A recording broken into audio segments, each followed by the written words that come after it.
Hello, everybody. Hi to everybody that's joining us today. I'm gonna give it a couple seconds for everybody to start joining, and you can go ahead and drop down below in the chat where you're joining us from as we wait.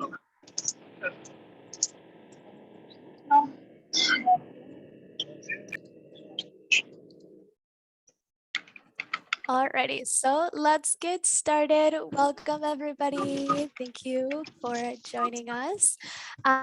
So I wanted to get started by first learning a little bit about all of y'all, what you were doing before joining Avocademy and what you're currently doing now.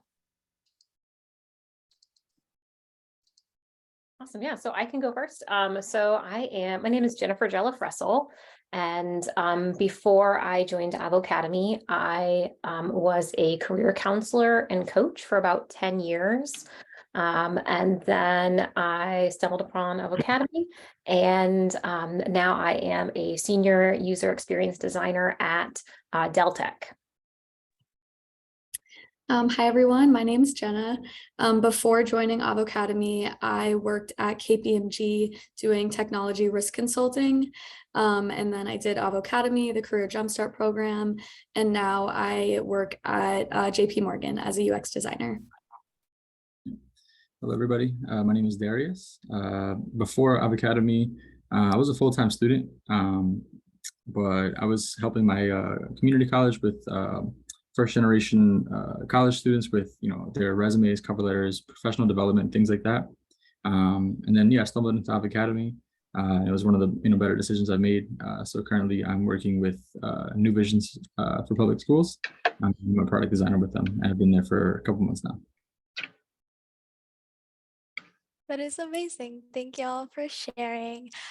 Before I dive into the next question, I want to explain a little bit about what Foundations and Career Jumpstart is. And so the people that are joining us can get some questions rolling. So if you'll have any questions, please drop them down in the chat. Okay. So Foundations is our step 1 program, is our educational course. It's up to 16 weeks now, part-time. You dedicate from 10 to 20 hours a week. That is where you'll learn UX research, UX design, UI design, build your first project, build your portfolio website.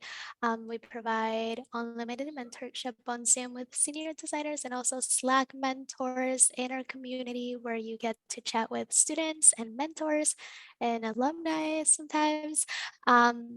And then once you complete the Foundations course, you get certified, you receive a badge that you can put on your LinkedIn profile, and then you'll be able to apply to our step 2 program called Career Jumpstart, where we essentially help you complete a portfolio with real client projects, and we help you get a job in the fields.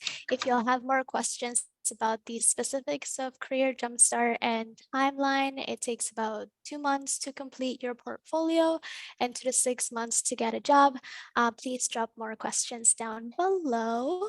And the next question that I have for y'all is, okay, so let's talk about timeline. So typically, how long did it take y'all to complete the educational course Foundations, and how long did it take you to get a job in Career Jumpstart?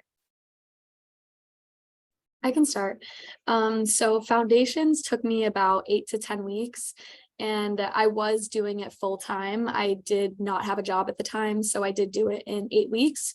Career Jumpstart took about 12 weeks, so 3 months to do the 2 total projects, like the real world projects. And then my job search took about 2 months. So I was very fortunate to have a shorter job search process. I started it in about January and got my job early March. So it is relatively new. Yeah, awesome. For me, Foundations took me about 7.5 weeks, almost 8 weeks when I took it. Like I said, I was a full-time student, so I was kind of just taking another course at that point. It took me about 3.5 months to finish Jumpstart afterwards. And then after that, it took me probably 6 months to get an internship. I had a pretty difficult path. 6 months to get an internship, and then I think about a year and a half to get full-time.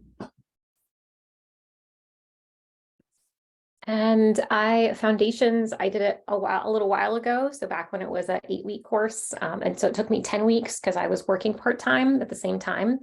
Career Jumpstart, I finished the projects part of the Career Jumpstart portion in about 2.5 months.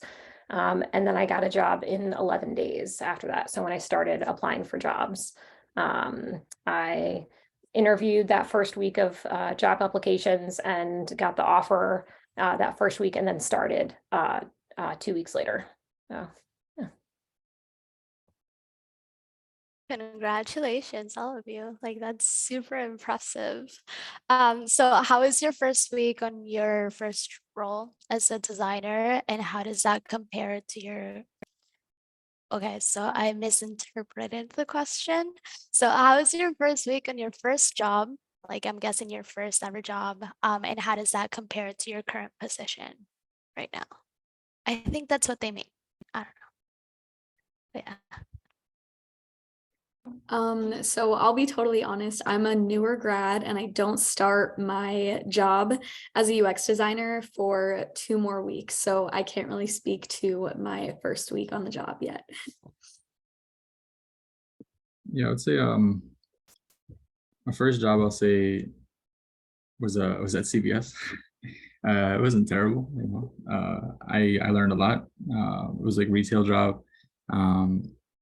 It was pretty casual, you know, job there. And then yeah, as I became a designer, I think both with the internship and with the full time, that first week was very like I felt a little like, how did I get here? And also like let me make sure I make the most of it. And I just spent that first week just absorbing it, learning.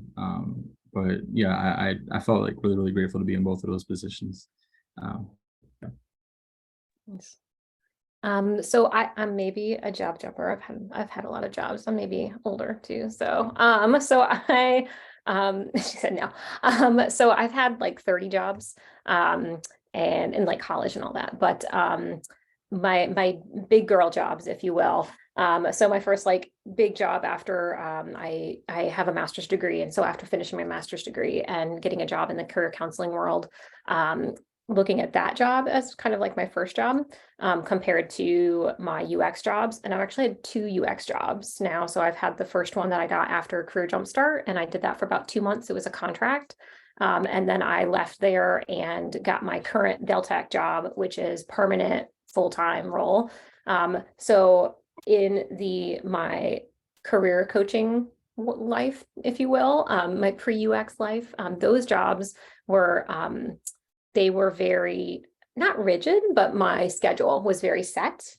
And I had a very specific like path of what I would do, not just every day, but like what tasks I needed to do every day.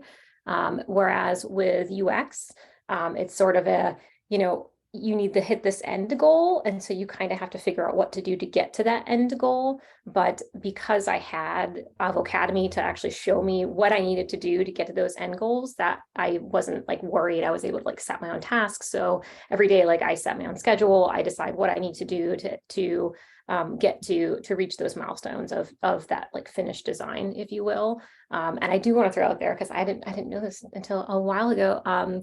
So with Avocademy's foundations, I mentioned earlier that when I did it, it was like an 8-week course, and now it's longer. And that means they added material, and you can actually go back as a student and like look at that new material, like the new material they've added. And that's been super helpful for me in my current job. So I just think that's really cool that you kind of have access forever. Do you still go back into the foundations course and watch the videos and everything? Yeah, like I helped to train my team in what responsive design is and like how that works. And I was like, oh, I know where to like, let me go and look at what Avocademy talked about so that I like remember myself, and that way I can like train them in it. So that was really cool. That's awesome. And when you were talking about like having a contract role before having like your set full-time job, was the contract position in UX as well? It was as a copywriter. So I was a UX copywriter, kind of leaning on my background as a writer. And that's how I really like landed that job so quickly, was I really leaned on my previous experience rather than just leaning on, like the UX training that I had received, and both together helped me land the position more quickly. That is amazing. That's super cool. How do you like, and these are not questions that people are asking, it's just like out of my curiosity, like how do you feel about having a contract position versus full-time? Like what do you think you prefer and enjoy the best? Because I know within like the field of UX and UI design, you see both roles very often. You see contract positions and you see full-time like direct hire roles. So yeah, just curious. Yeah, so I was definitely very open to contract. I also had the benefit, or the kind of privilege of not needing healthcare because I had that through my husband. And so usually with contract roles, they'll eventually offer healthcare, but it won't be for about 90 days. So if your contract's that long, cool. But if it's not, you might not get healthcare. So just something to keep in the back of your mind. But I was very open, and that particular contract, they still made me feel like I was a part of the organization that I was contracting with. So that was really great. And I didn't feel like a contractor. I felt like I worked directly for the company, which was Prudential. And having that, like, even though I didn't stay in that, like, obviously, like, that I was a contract role, so it didn't last forever. Having that name on my resume, even though it was a contract, that's what helped me get the Dell Tech job. Like, that's what kept recruiters continuing to reach out to me. And obviously I applied for jobs too, but I still had lots of people reaching out to me because I was able to put that on my resume. That's awesome. I think like getting your foot in the door that way like helps a lot to like either taking contract positions or maybe internships, or just like maybe adding a couple more projects during Career Jumpstart under your belt, like it can also give you like a more tangible experience as well. So that's super fascinating. Thank you so much for answering that. So one of the questions that I have is like how it's somebody that's currently about to start CJ in 2 weeks. So that's exciting for them. Congratulations. And they want to know if y'all have any advice on how to make the most out of Career Jumpstart. Yeah, I can start. I guess I would say two things. One would be really take the projects seriously. Like these two projects that you're going to be working on in Career Jumpstart are what you're going to be showing employers when you're applying for jobs. In a lot of my interviews, I had to do several portfolio walkthroughs. So walking through the case studies that I did in Career Jumpstart and really speaking to like my contributions and showing them my designs.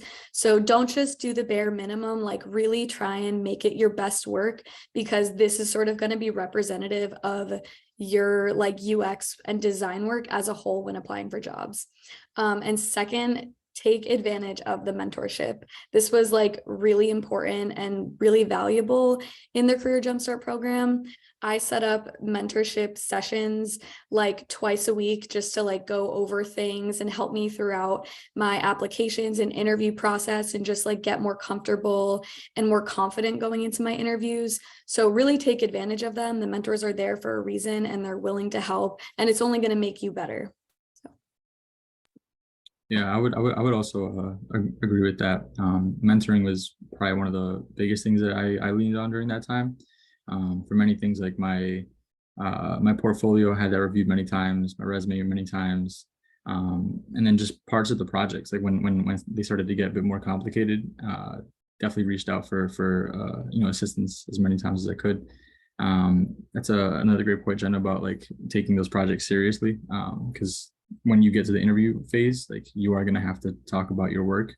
And I think one of the projects I didn't feel like as strongly, and it kind of made me feel like I only had one strong project. So it may not even be your fault. It may just be like sometimes, a certain project doesn't work out like as much as good as, another one. So yeah, really, try your hardest, look at some of the resources that are available both from Foundations and Jumpstart, and ask questions. And last thing is make sure you make connections with people in Jumpstart. Like I feel like a lot of the people that I started my first projects with, I've seen them grow. Like we've grown together, and I almost see like a cohort. Seeing them get their jobs and even meeting after the project ended, like months after, just to talk about like how we've been doing. That's been really helpful, especially when you're struggling to like find something or interviews or all that kind of stuff. It's really good to like lean on that. Yeah, I definitely second the mentorship. I did not take as much advantage of that as I should have, and like I wish that I had taken a lot more advantage of that. But one of the things I do recommend is when you do CJ, if you're able to be a team lead on like a second or a third project that you do, that is huge. That's a really big deal. I did that in my second project, and a lot of the employers were really impressed by that when I would walk them through my portfolio, because then I was able to talk about like the collaboration with the teammates and like coordinating the efforts and all that they really like to hear in interviews. So I definitely, if you're able to do that, I recommend doing that, and kind of push yourself out of your comfort zone to do that if you need to. Because even though you might be like, oh my gosh, I'm really afraid to be a team lead, I've never done that before. I had never done that before either, right? And that was really, really helpful for me. And that's the point of CJ, of Career Jumpstart, is to kind of push yourself a little bit out of your comfort zone, and get that experience that you need in order to land the job. The second thing I would say is, so you get access to a Slack channel when you're in Career Jumpstart. And I tell you what, so one of the things in that Slack channel is a share your wins, and you see when people land jobs, and they post their portfolio and they post their LinkedIn. Every single time that a student shared that they had landed a job, I immediately went to their portfolio and I was like, what are they doing? What's working for them? And then LinkedIn, I was like, what are they doing? What's going on with their LinkedIn? How'd they land this job? Did they know somebody? What's going on? And then I would also connect to them because, like you said, that was huge. That's a really huge deal to be connected to folks. So definitely do that.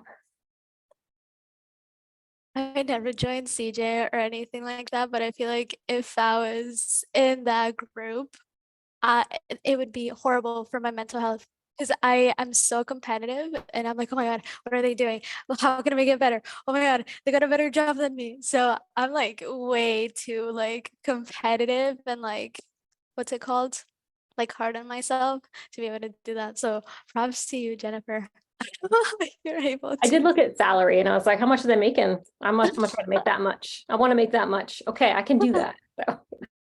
A way of manifesting in a way, right? Just looking at it and being like, I can be better. I can like practice more and like try harder to get there, or even like a step above that. So I I like that. I need to kind of like allow myself to try to open up to that way too. Okay, so this is like a negative feedback that somebody received. So it says the only real like negative feedback that I have come across so far about the program is that you really do need a 4-year degree prior to Avocademy to be taken seriously in the interview process.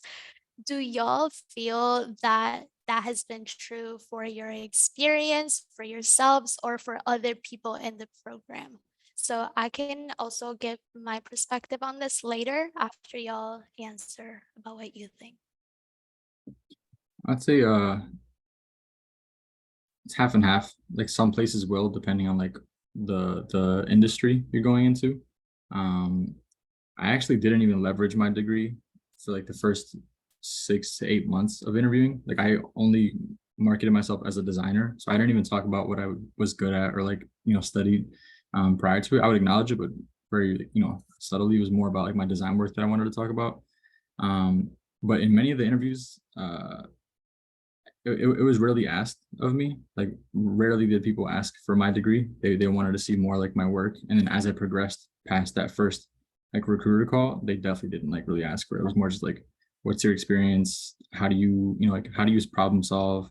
How do you work with others? How do you collaborate? Solve this problem for me. Like it's more about your design process. The thing that I felt like separated me was my hunger to learn and like my desire to be a better designer like over time. And that's later on I started to leverage my degree because it was in research. So I was like, let me just leverage both of them. But that's only because it benefited me.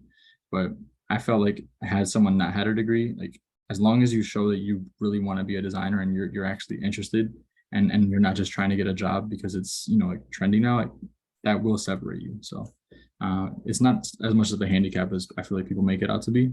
But I, you know, am not someone who doesn't have a degree. But it's just from my experience. Like that's what I heard. That's what I was experiencing. I didn't feel like anyone pressured me to have a degree unless it was like certain industries.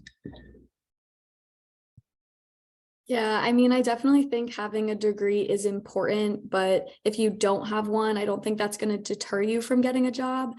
A lot of the interviews that I had, like, I really just had to make a point to what skills were sort of transferable from prior jobs. And I think you can sort of twist any which way, like your experience from your prior jobs, and kind of speak to like how that'll translate into your ability to be a designer, whether that be a real professional job or not. You know, things like working in a team or collaborating or just like empathy for others if it was anything customer service related. So I think if you don't have a degree, just really play to like the skills that you have from prior experience and how that you can bring that into your job as a designer.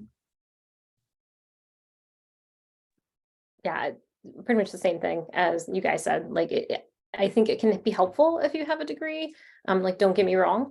But if you can leverage any of your previous experience or skills, that's a game changer in landing the interview and then explaining how those skills actually apply to the role, to user design. That is what will land you the job, really. And it could be any kind of work that you've been in previously, right? It could be like customer service, you know, working in the service industry. It doesn't matter, because that you're working directly with customers. That's a big deal, right? So you can really leverage that and say, like Jenna was saying, that, you know, you can really leverage like being able to say that you're really good with customers and figuring out what they need, because that's what user experience design is, right? So you can really leverage that and land a position. And between when I had my contract job and when I landed this job, I was actually a portfolio mentor for Avocademy, and which is awesome. And I definitely saw some grads who came through and they didn't have a degree. So, you know, I'm sure that they're doing well. Yeah, I definitely agree with all of you. I don't necessarily think that you need a degree for you to be able to get a job in this field. Like, as all of y'all said, there's a lot of transferable skills from like the problem solving aspect to collaborating with other people to having that empathy, right? Helping others, like seeing from their point of view.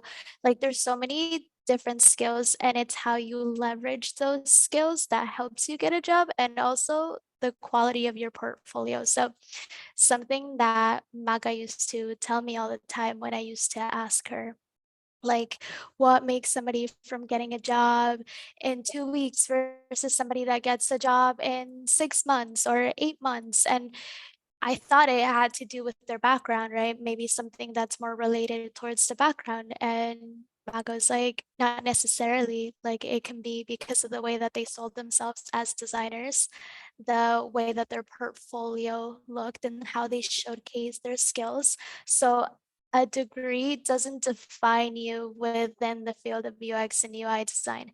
There's always going to be companies out there that are going to be a little more strict, and they're going to be a little more close-minded in that way. Like, for example, companies like maybe JP Morgan or Morgan Stanley that are more like finance aimed. For those companies, maybe you do need a degree of some sort, because you're going to be running with numbers and data, and the kind of like websites or the redesigns that you're going to be creating are going to be a little different. So you might have to understand that kind of language. But I don't think for a lot of the other companies, you really need to have a super like technical background, have a degree, a master's, a PhD to be able to succeed. So yeah, those are my 2 cents.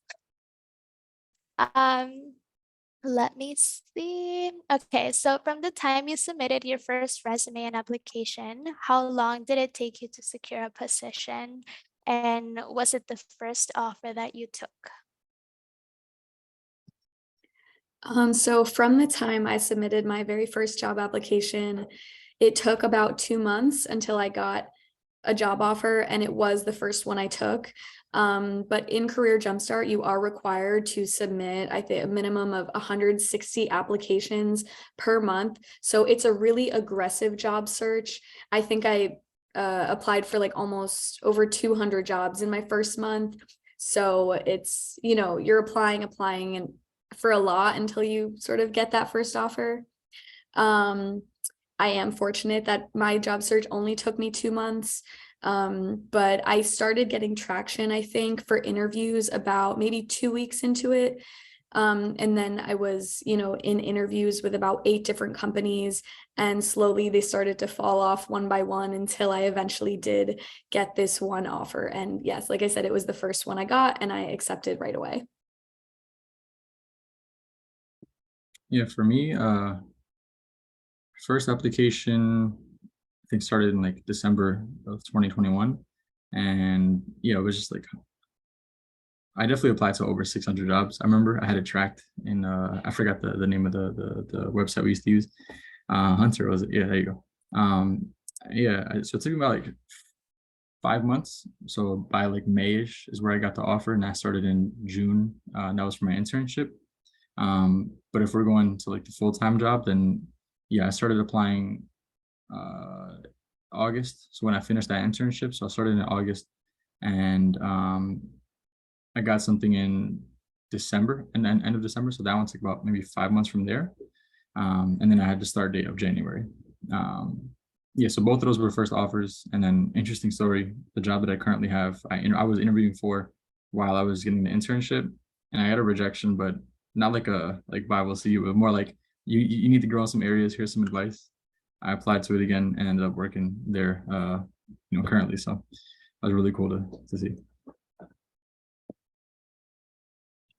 And I think I had said earlier that so between finishing most of CJ, the projects in CJ, I got a job in about 11-ish days, and then started in like another 2 weeks later. But then after that first job, after I left that role, it did take me longer to land a user experience design job. My first job was a user experience copywriter, so writing the copy for the designs, and it took me about like 2 months to actually, from when I left that first job to land the second job that was permanent, and that was like over the holidays and all that fun type jazz. So Awesome. I feel like I take forever going from muting myself to unmuting myself because I don't use the little like keyword thingies, you know what I mean? So it takes me forever and it looks so awkward. But okay, so when looking for work after finishing CJ, would one expect to see more contract jobs or permanent jobs, which like the direct hire kind of roles? In my job search, I definitely saw more permanent jobs, and those are the ones I applied for. The only contract jobs that I came across, I believe, were ones that I was reached out to through a recruiter. But for the most part, anything that you're going to apply for on LinkedIn were like full-time roles. Yeah, I'll say the same. Like once you start your application process, you make different like accounts for different job boards. So you're gonna start getting recruiters in your email. That's probably more like contract roles. And then whatever you apply to is usually full-time, sometimes contract. yeah, kind of the same thing. My first job was a recruiter randomly reaching out to me on LinkedIn. And so I was like, cool, let's interview. Sure, no problem. And that just like, kind of snowballed into the job. But yeah, I did kind of a mix, because I was open to contract. because I knew that if I got that on my resume, I could land a full-time position down the road. And so once recruiters started reaching out to me, and they will reach out to you, they will call you, they will email you. It's good. It's a good thing. It's not a bad thing. And so it, like, if you know, it's honestly, I saw it as practice speaking with recruiters. It was great practice for the actual interviews with the real companies. And so I talked to all of them, and then I would then pay attention to the recruiting websites where they actually post new jobs all the time. And I would continually apply for those, and then the permanent jobs as well on like LinkedIn and Indeed and all that. So. That's amazing. A lot of my designer friends that are in UX UI design, they are in a permanent job. They love their job, but they still currently keep applying and like interviewing to keep practicing. Because like, you know, how design changes so fast, especially within tech, like things change and you might not even realize that like a design is now different. So they do that a lot. And I'm like, that's really cool. Just like constantly interviewing with recruiters to kind of see what they're asking for now. Well, yeah. So any tips or recommendations on how to improve your design skills on Figma, InVision, Adobe, etc., or how you learn to work in other programs that weren't taught in foundations? For me, the biggest one is YouTube, but um, Avocademy was very foundational in that. But for me, like I just went everywhere. You don't have to be super addicted, but I started to get like addicted on like just how to get better, how to do auto layout, how to, you know, components, like all that kind of stuff. So I'd say, yeah, just leveraging different, you know, resources. Avocademy is where you can start at. From there, you go to YouTube, you can go to like different, you know, websites. Big warning though, like once you get started, you're gonna have like everything on your feed, and you're gonna say everything is important, and you have to learn this trend. You don't have to subscribe to that. That was a mistake that I made. Like I tried to like follow everything, and I realized like you just have to like stick with the foundations, get really good at that. And from there, if you want to explore different things, you can do that, but not everything will be important. That's probably the hardest thing to differentiate as like a beginner, but that's something you can bring up at mentoring. Like you can be like, you know, I saw this as something that is trending or something. Is that something I should look into, or is that just something that, you know, is a trend? So. Yeah, and like a lot of my CJ projects, when I was trying to do something design wise that I didn't know how to do, I would really just go to YouTube and look it up. Like, what are best practices, or how do I make a table in Figma? Like, how do I go about doing that in like the best way? And YouTube was my best friend for learning that. Another thing I would do on the side are these like daily UI challenges. So I subscribe to this daily UI challenge thing, and then every day I get an email with sort of like this prompt to just sort of play around in Figma. Like the more you play around with it, the more you just practice and like try some of the tools that they're offering, like the better you're going to get at it. So just practice YouTube, also TikTok. I see a lot of cool like little animations or fun things on TikTok, and just watching those videos to learn how to do them, and then like go to Figma and replicate it. And like once you can do it once, then you can start applying those cool like animations or things in your own projects. And that's really how you get better at them. Just keep doing it, practicing, watching videos. Yeah, I mean, same things, YouTube, TikTok, right? And I do want to throw out there, like, I still do that, right? Like if I'm working on a design that I'm the main designer on, building this completely new app, and I'm like, how do I do this? Let me YouTube that, let me check, right? And that's what you do, because that's how you learn, right? And of course ask other designers, but honestly, yeah, I go to YouTube to figure out how I'm going to do something. So. Or chat GPT it. No, I'm just kidding. But We're using that at my organization. I really, used it today again. Yeah, to be like, oh, what kind of copy would I put in for this? Oh, that's good. Okay. So it's pretty cool. I love ChatGPT. It's everything to me. It's like my new Google, one of my best friends. But there's also a lot of Instagram like influencers that post a lot of like content on design and how to make like animations, like how Jenna was saying. And it's really, really cool. Like I've never really like dove into like creating designs like that. But whenever I look at those videos, I'm like, It looks so good. It's amazing. That's so fun. But yeah, and practice makes perfect overall, definitely. I think the more you try it out, if you're not too hard on yourself and you just like keep doing it, then you'll get better at it too. I keep like being so engaged within the conversation that then I lose track of what question I'm on. So now I have to look at them. Um, okay, so did you all use LinkedIn for the job search, or what other tools did you use to apply for jobs? Yeah, I mainly used LinkedIn. There are other tools that you can use, Indeed, and things like that, but primarily I did use LinkedIn for pretty much everything. And a lot of the jobs that are posted on these job boards are posted like in every single one of them, so they're all sort of on everything. Yeah, I'd say LinkedIn was like 95% of where I did things. And then the messaging within LinkedIn, that was like a second application in a way. Like I would just sneak in my, like, here's my portfolio, here's my resume, I'm interested in that job. And then sometimes it would work and sometimes it wouldn't, but when it did work, it was a good way to sneak an interview. And then my other one that I used was OTTA, OTTA.com. That's like a lot of like startup jobs. They just put them out there. They give you like 10 options and like based on your like interests, and then like each day it like refreshes new jobs. Yep, same. Auto was pretty cool too. Yeah, I like that one. And LinkedIn, Indeed, ZipRecruiter. But like you guys were saying, like it ends up kind of all being the same jobs. And we'll say one of the things that I did was I'm a military spouse. And so if you are a part of any kind of like special group, absolutely leverage that, right? Because there are a lot of organizations out there that will help you. And so I had 2 or 3 organizations that I could reach out to be like, hey, will you look at my resume?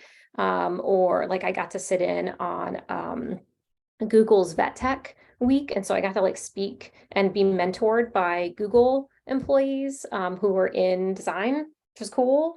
And then I got to like practice interviewing with Deloitte. So it was just really helpful to absolutely like leverage whatever, if you're part of any kind of special group, leverage it and see if there are organizations out there that will help you for free, because why not? Yeah, definitely. And do y'all think that there's still a lot of remote positions available in UX? And did you apply to hybrid, remote, or in-person jobs? Yeah, I think there's a ton of fully remote jobs available. I would argue even most of the jobs these days, like in this field, are remote. I pretty much applied to everything, hybrid, remote, in person, like really whatever I could get. I feel like the job application process was just a numbers game. So try not to be like super picky when you're doing applications. The job I landed is hybrid, so I'll be in the office 3 days a week and then remote 2 days. But yeah, I think there's still a ton of fully remote jobs out there if that's what you're looking for. Yeah, I would say the same too. My job was marketed as fully remote. I just talked to the manager and we made an agreement that going in office would be more beneficial for like hybrid. So I became a hybrid worker, which I think is really beneficial because I get to meet the team in person, and like there's a collaborative effort in design that got replaced by the like remote work. So like in-person design stuff doesn't really happen as much, but now that I get to be in office, sometimes I get to experience like what design I guess used to be before it went fully remote. So it's kind of cool to have the best of both worlds in that aspect if you're able to do it. Yeah, I'm fully remote. I live in remote part of Maine, so there are no jobs for hybrid, unfortunately. So that's all I applied to, and I definitely still get emails for fully remote jobs. So they're definitely still out there. And if you're looking specifically for that, I would say look at some of the larger companies are still offering those remote. So if you could look at companies that have like hubs across the country, you're more likely to find remote opportunities with them. And sometimes they'll even fly you out to go to the actual like office setting, so you can do like team bonding experiences. So that's really cool too. So do you ever feel like the job market will eventually become overly saturated with all the UX UI designers boot camps are pumping out? I don't think so, honestly. My team, so my organization or Deltec, we have like 10 really major products and we have teams all over the world. Like my product team lives in Denmark. I'm the only UX designer for them. Oh, that's not true. Just kidding. Haha, it's myself. I'm the only one working on this app, and somebody else works on the like desktop version. And there were only 6 designers for this team, and they're very heavy in developers. And so they are just now starting as an organization to realize how important user experience design is. And so they're slowly now building up their user experience design team. And I think a lot of organizations are really like kind of slowly coming to that realization that user experience design is really important. And especially if they are SaaS, like if they're software as a service and they sell their software, then if a user really likes their software, they're more likely to keep it, right, and continue to buy it. So I think that user experience design is just going to become more important as we move forward. And that I think some of the larger organizations just got top heavy personally in user experience design. But now you're going to see a lot of like medium-sized organizations who are going to be like, oh my God, user experience design is really important. We need user experience designers. So I think you're going to see a lot more continuous hiring, honestly, in this field. Yeah, I totally agree with that. And I think like companies are always going to be like creating new products. So there's always going to be a need for more designers. And if the current designers at a company working on something, like they're going to continue to grow in the company and eventually become seniors. And then there's going to be a need for sort of more junior designers. So I don't think there's ever going to be like an oversaturation. There's always going to be a need for design. Yeah, I would say like, yeah, it really depends.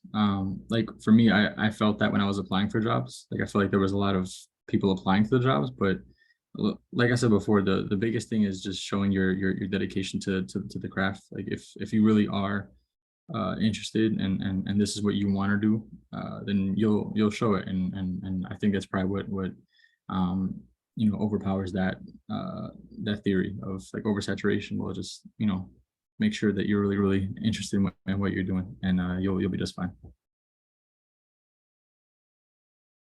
Yeah, and also if you think about like the amount of job applications that our students are required to apply to, like 160 minimum monthly. So there has to be a job market out there for you to be able to reach those 160 job applications monthly. So I personally don't think like it'll ever become oversaturated, because just like how all of y'all mentioned, first, like design changes so fast, something that we were talking a little bit about a couple moments ago, but it changes so fast. So you have to keep up with it. Just how like you see Instagram and how it's constantly having new updates, and then out of nowhere it launches a brand new feature that nobody understands, and that's just them testing. It's like, okay, are people going to use it? Yes or no? Okay, let's get rid of it, let's try something else out. And we're always going to need those designers that have the empathy to provide better experiences for the users. And I think a lot of where the misconception comes from like oversaturating an oversaturated field and like AI taking over. It's like AI can facilitate the process for you 1000%. Look at ChatGPT, it answers everything for me. I love it.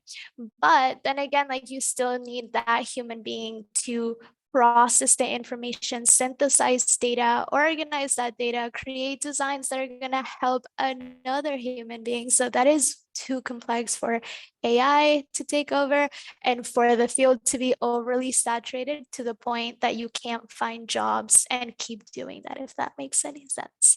But yeah, that's also how I see it. So how much time were you able to devote to foundations and CJ a week?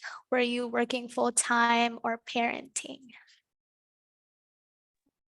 I would say yeah, I was full-time student, part-time work, and then I wasn't parenting, but I would say I did carry responsibility, being like a primary caretaker for like my parents. So in a way, that's kind of like, similar. Which that meant my schedule was pretty hectic, most of the time that I was doing this jumpstart. So I was probably doing maybe like a week, 5 or 6 hours.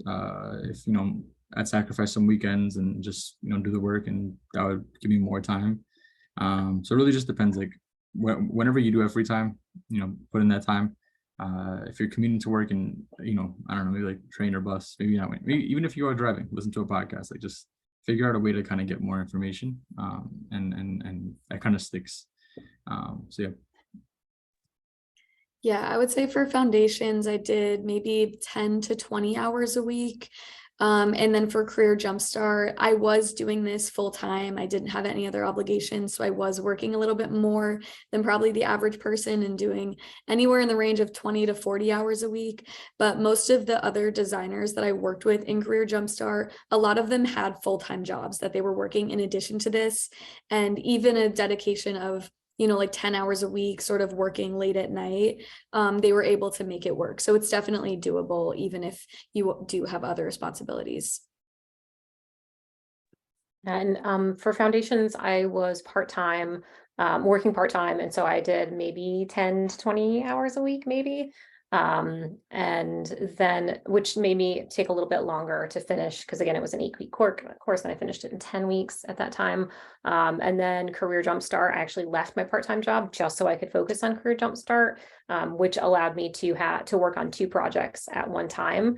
And so that kind of helped speed things along, so that I would have more projects to put into my portfolio.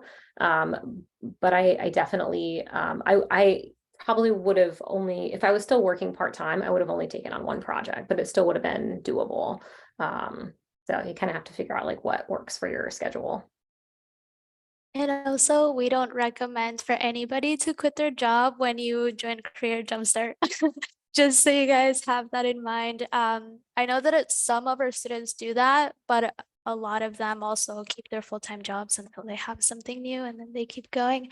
But And we'll you're more work with you. marketable when you're employed. Like you're more marketable in the market if you're currently employed than if you have a gap in employment. So definitely keep your job.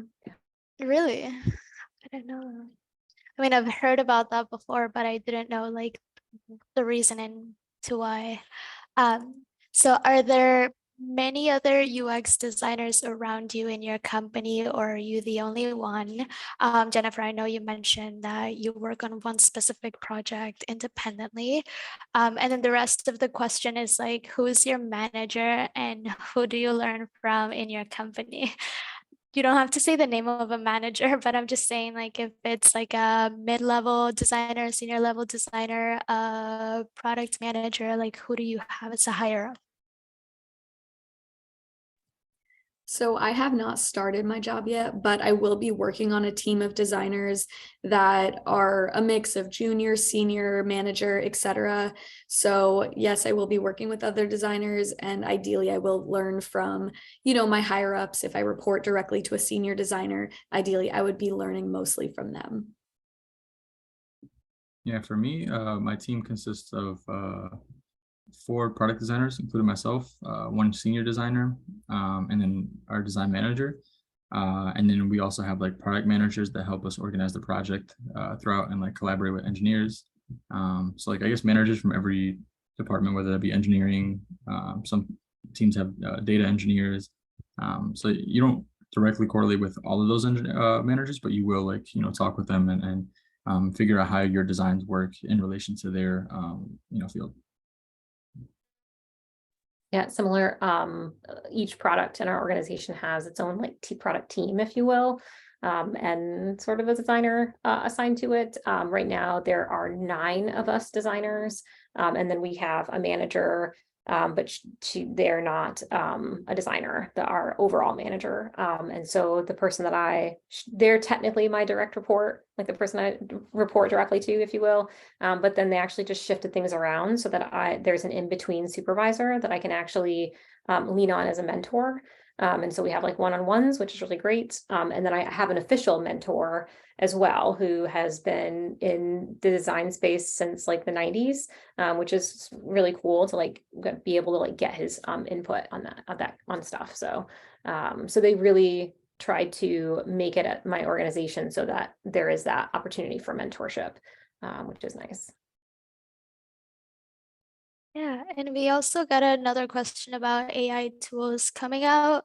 It's like, do you see UX being replaced by AI? I kind of mentioned that before. You're still going to need that human empathy to be able to create designs that are more accessible and functional for users. So no, I don't think AI will ever replace the role of a UX designer, just like how a machine cannot replace the work of a surgeon.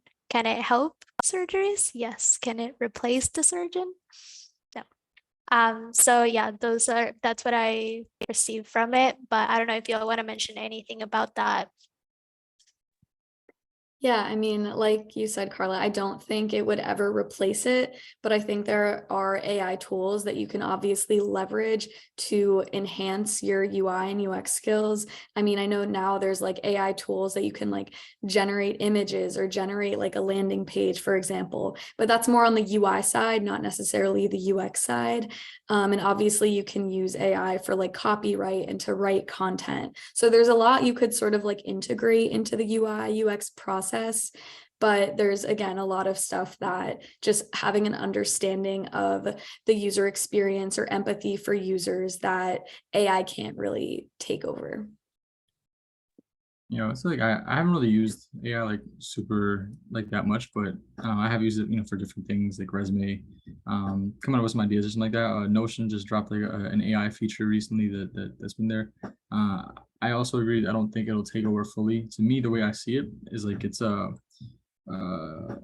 inspiration almost. Like it gives you a version, and like for example, like I used I forgot some AI for my resume when I was trying to get a job, and it would give me like a nice bullet point, but it wasn't the one that I ideally needed, but it was something I couldn't even think about on my own. So like I would leverage that and then adjust it to fit my needs. And I feel like that's kind of what, you know, AI might do in terms of like design. It might give you a good foundation of inspiration, and then from there you can kind of like customize it, but still there's the need for like tailored designs, you know. Yeah, and I agree. I definitely agree with that it's more of an inspiration type thing, I think, right now. And I don't think it'll replace us anytime soon.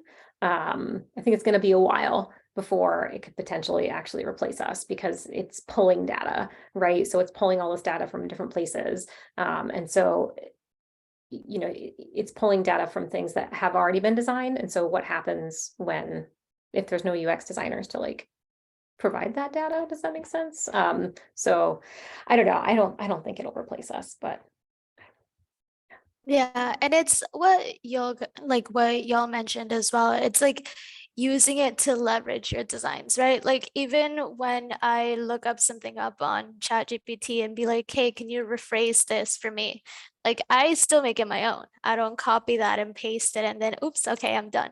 It's like you have to still, I don't know, make it sound human and not like super like computer robot kind of vibe. So yeah, I feel like it'll be the same thing with designs. You'll maybe get a full layout and it'll be super cool, but then maybe you have to create some designs within the layout to make it more accessible.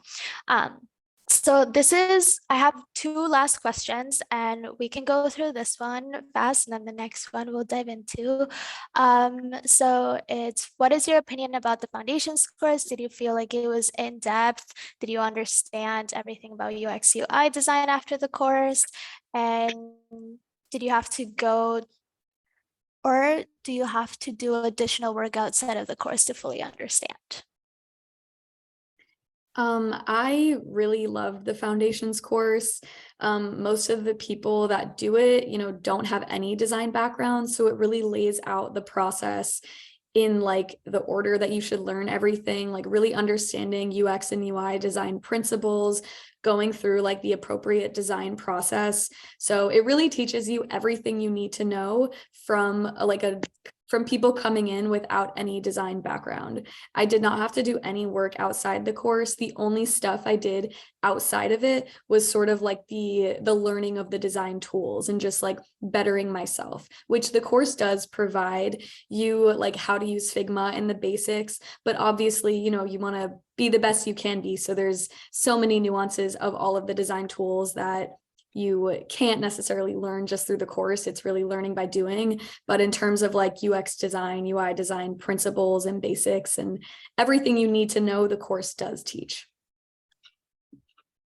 I would echo that as well. I think, like, without sounding cliche, it really did give me the fundamentals of like, you know, the foundational stuff you need to know.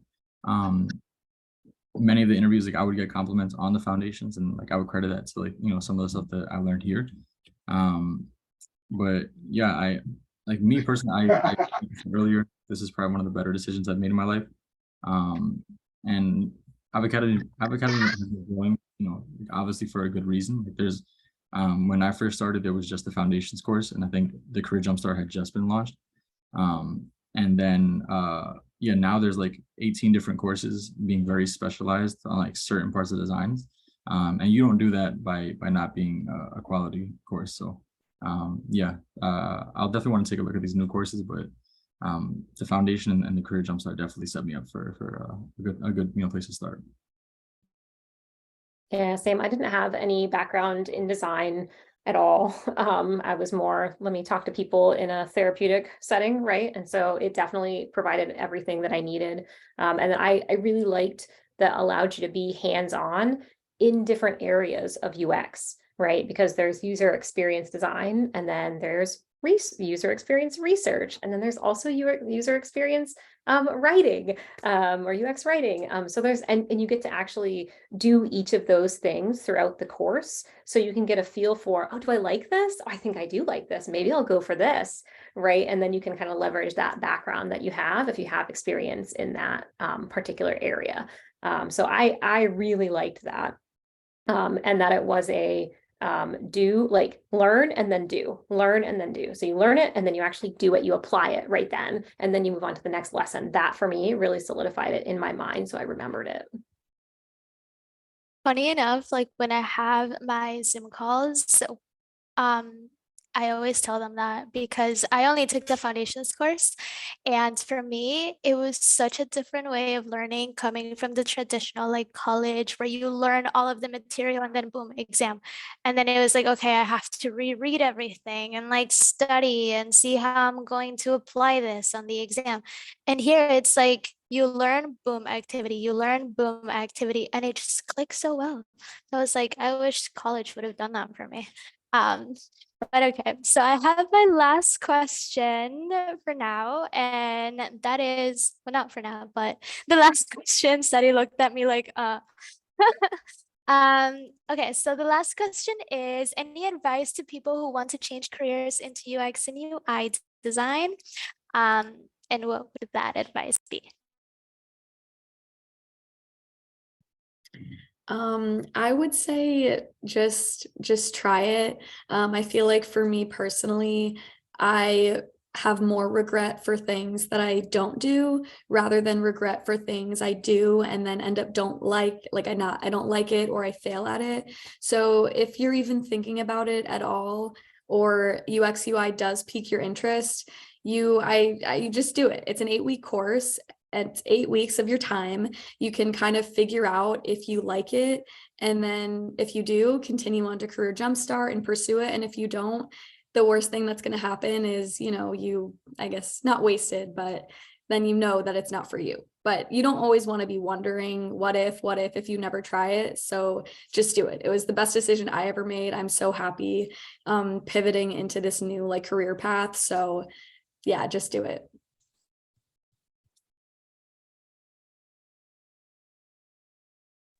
Yeah, I mean, I definitely, I debated on it for a long time, actually, on whether I should do it or not, because I was like, I already spent a lot of money on this master's degree. I don't know if I should go back to school or not, and spend more money on doing a different field.